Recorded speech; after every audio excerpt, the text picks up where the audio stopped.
Hey y'all, welcome back to another video. Today I'm going to be making some Parmesan garlic potatoes. And I'm starting with 10 pounds of russet potatoes. And I prefer to peel them towards me. It's easier and just smoother for me, and it's worked best. And other people prefer to peel away from you. But to me, this just takes longer. So I prefer to peel towards me.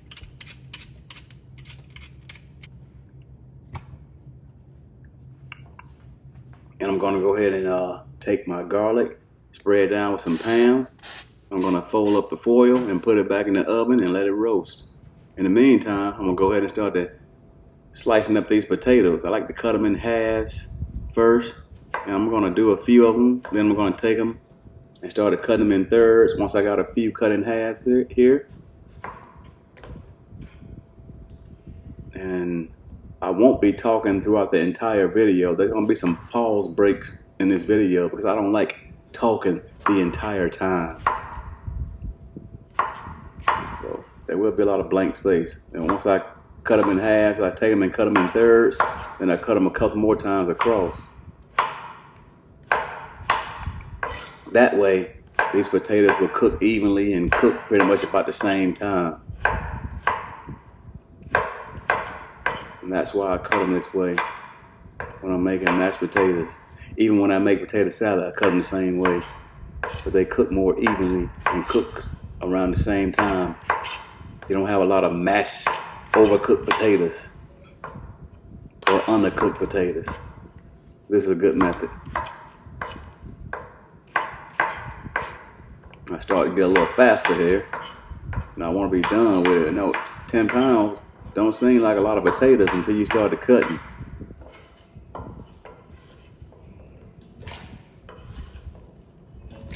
This is not a good way to pick up the potatoes. You can put your knife down and pick up the potato. For me, I prefer doing it this way, or you can use the back of the knife. But for me, I'm so used to it, I just prefer to do it this way. I wouldn't advise anybody to be picking them like this if you're like new to cutting or using a knife. I don't want you to cut yourself. But once you put the potatoes on the heat, we're going to go ahead and bring them to a boil and let them simmer. Once they're fork tender, take them off, and we're going to go ahead and drain them.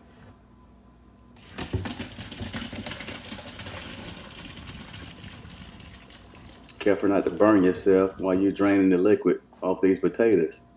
Then once they're drained, you're going to go ahead and dump them back into the pot. I had some in the pot already that I was mashing. I'm going to go ahead and move it to the stove top and continue to mash them.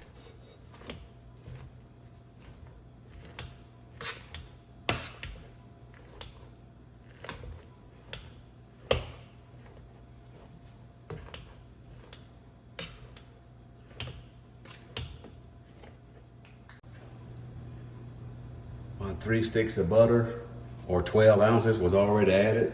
Now I'm going to go ahead and add my sour cream, which is 16 ounces.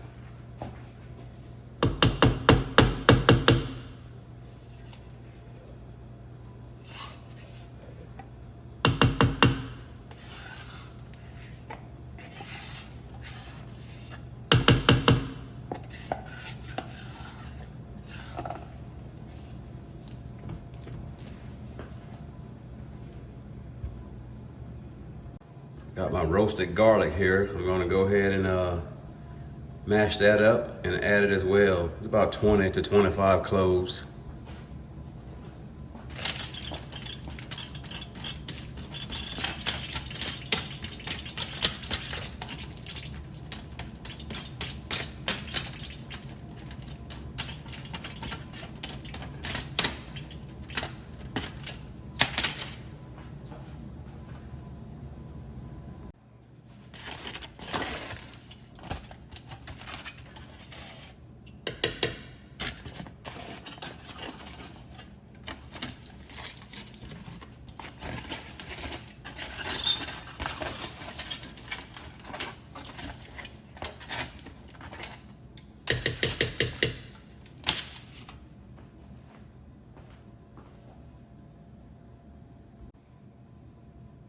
Now I'm going to add 1 teaspoon of onion powder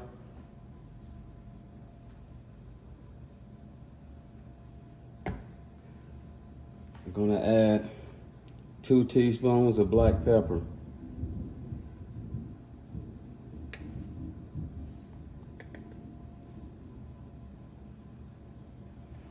And I'm gonna add 1 teaspoon of sea salt.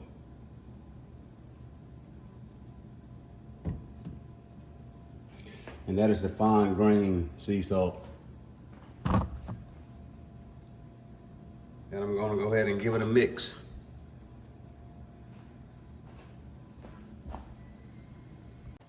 I'm gonna go ahead and add 5 ounces of shredded Parmesan.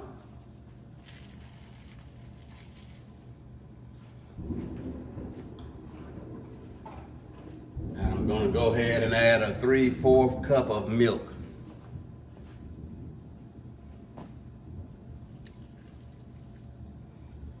And then we're gonna go ahead and get that all mixed up.